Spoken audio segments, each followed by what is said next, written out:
It's Friday, and this is your slice of the channel.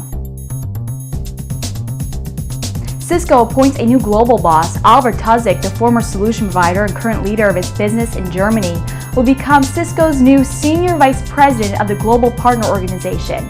He replaces Wendy Bahr, who announced her resignation in August. Microsoft doubling down on its investments in artificial intelligence and machine learning.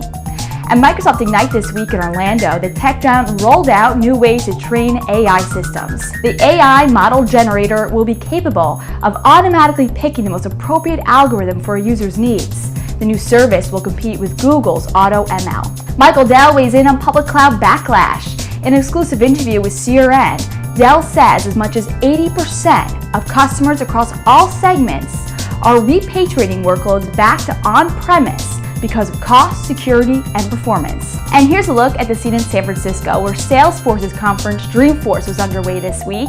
Among the announcements is new innovation with Apple. Apple and Salesforce are bringing together their CRM platform and iOS to create new mobile apps for business. For more information on any of those stories or more, head to crn.com. Till next week, I'm Diana Blass with CRN TV.